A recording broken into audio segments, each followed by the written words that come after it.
back at performance. So our first segment was speaking on our balancer here, and I had a question, and they said, well, I had a customer ask me, he says, well, why is the kit made to run with the stock dampener?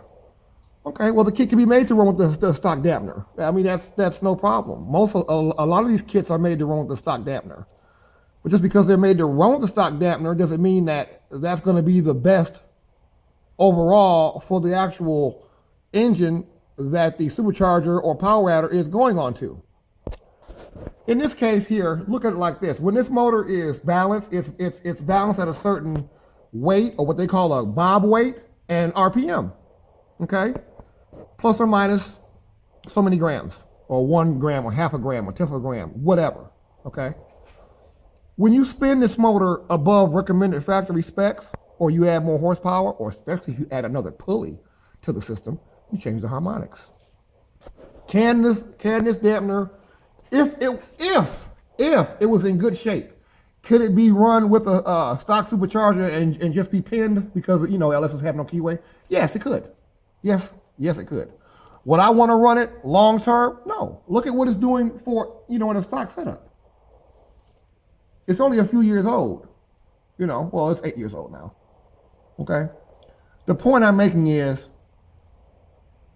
if you're trying to make a max effort piece, or you want what, you know, in the field we call a balls out piece, you're gonna have to spend money. You're gonna have to upgrade. Okay? What use is putting a new cam and heads and everything to run with this type of crap? What use is it? That's why there's the factory and there's the aftermarket. This thing is put on here for a stock setup just to get it out the door. And honestly, if you never did any bolt-ons or upgrades whatsoever, you would replace it eventually anyway. Why? Because it's not made for long-term use. If it was, I wouldn't have this type of cracking in the polymer. So, cheaply made, and if you're gonna do something that's gonna add horsepower and torque to the vehicle, this will be one of the first LS upgrades that you make. But before you buy heads and everything, get rid of the balancer. You know, people go for the wrong things first.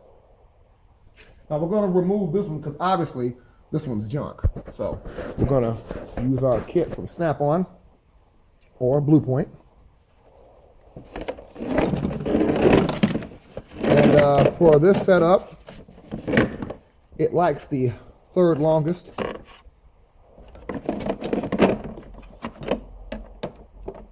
And what I'm going to do, I'm going to go ahead and set this up for you. And you know, I'm holding the camera in one hand and trying to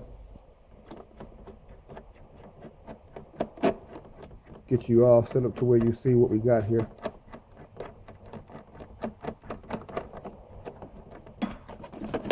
Okay. Now we're going to insert our